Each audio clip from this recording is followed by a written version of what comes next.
Welcome to this unit, Becoming Butterflies. I'm Xuewei. I am James. In this episode, we'll be enjoying the carefree of dancing butterflies with Du Fu walking on a riverbank and with William Wordsworth back to his childhood.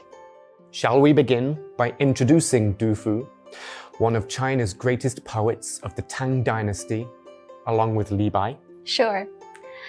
Du Fu has been called the poet historian and the poet sage by Chinese critics, while the range of his work has allowed him to be introduced to Western readers. He was born to a minor scholar official in Henan province. His mother died while she was young, and an aunt helped raise him. Though he studied for the civil service exam to become a civil servant, like his father, Du Fu failed to pass and spent many years traveling. Du Fu's early poetry celebrated the beauty of the natural world and bemoaned the passage of time. He soon began to write bitingly of war, as in Bing Che Sing, the Ballad of the Army Carts, a poem about conscription, and with hidden satire, as in Li Ren Xing, the Beautiful Woman, which speaks of the conspicuous luxury of the court.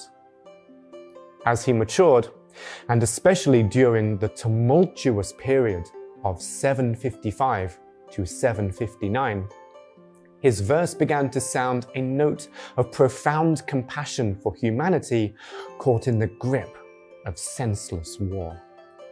In 760, Du Fu finally lived in Chengdu, Sichuan province after suffering from years of chaos. He built Du Fu Cottage on the bank of Huanhua River in the western suburbs and temporarily had a place to live. The poet was very satisfied, so in the spring of 761 or 762, he wrote a series of 7 poems under the name of Enjoying Flowers, Walking Alone on a Riverbank. The first 4 poems of the series respectively described his anger toward flowers, fear of spring, welcome toward spring, and pity for flowers. The last 3 poems show the joy of appreciating flowers and contain the meaning of urging spring to stay. The whole set of poems has a clear logic and levels. It is a picture of looking for flowers alone. It shows Du Fu's love for flowers, his lingering in a good old days, and his constant hope for beautiful things. Now let's read carefully of the number 6 poem, which is also the most well-known. 江畔独步寻花其六，杜甫。黄四娘家花满蹊，千朵万朵压枝低。流连戏蝶时时舞，自在娇莺恰恰啼。Enjoying Flowers Walking Alone on a Riverbank by Du Fu. At Huang Si's house, flowers fill the path. Myriad blossoms press the branches low. Constantly dancing butterflies stay to play. Unrestrained, the lovely aureolas cry. This is a 7-character quatrain, which ought to obey very strict rules of flat and sharp tones.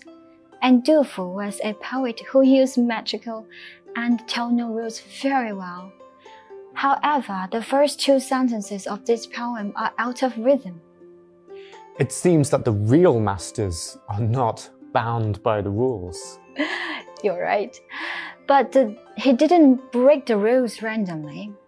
By breaking the rules, it expresses his more sincere feelings. Du Fu was quite old, so he had a lot of feelings about the arrival of spring.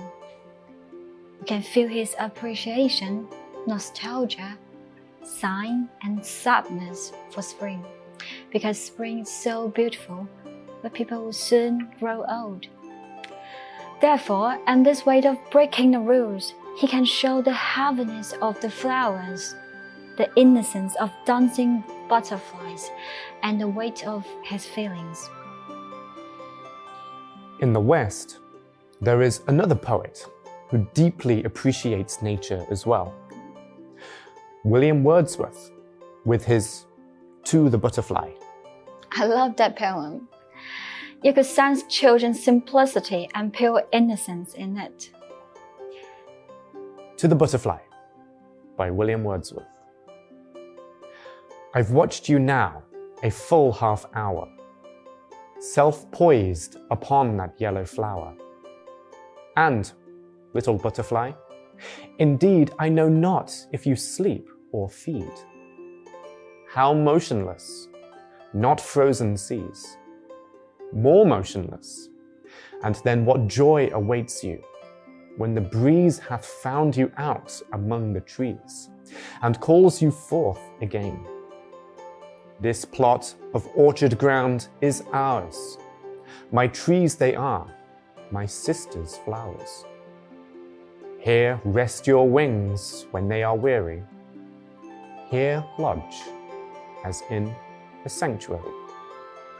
Come often to us, fear no wrong. Sit near us on the bough. We'll talk of sunshine and of song, and summer days when we were young. Sweet childish days that were as long as 20 days are now. The perception and piety of nature is the first level of the relationship between children and nature, and it's also the origin of adults' cognition and aesthetic appreciation of nature. In his poetry creation, Wordsworth often uses the method of memory to trace the adult's understanding of nature back to childhood. Through the natural scenery, he makes the phrases childhood and adulthood meet, so as to achieve the effect that nature, childhood, and adulthood are in the same time and space. Yes, and that gives Wordsworth's ecological consciousness a distinct romantic color. So what's the philosophy of Wordsworth's ecological consciousness? Wordsworth once mentioned his pantheism, the belief that forms the basis of his worldview, the idea that God is everything. Mr. Wang Zhuoliang commented on the pantheism of Wordsworth's poetry. In his opinion, Wordsworth's poetry is so much more than general landscape poetry. The theme seems to be that the most ordinary and humble things in nature, such as a butterfly, have souls, and they are integrated with the great soul of the whole universe.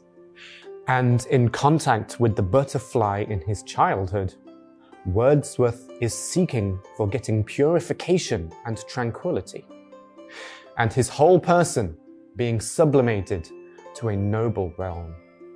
The imagery of butterfly shares a similar symbolism of being carefree and fancy-free in the Chinese and English classics, and somewhat related to a sublimated state of mind. In the next episode, we'll move on to the tragedy of love, symbolized by butterflies. See you in the next episode. Goodbye. Bye.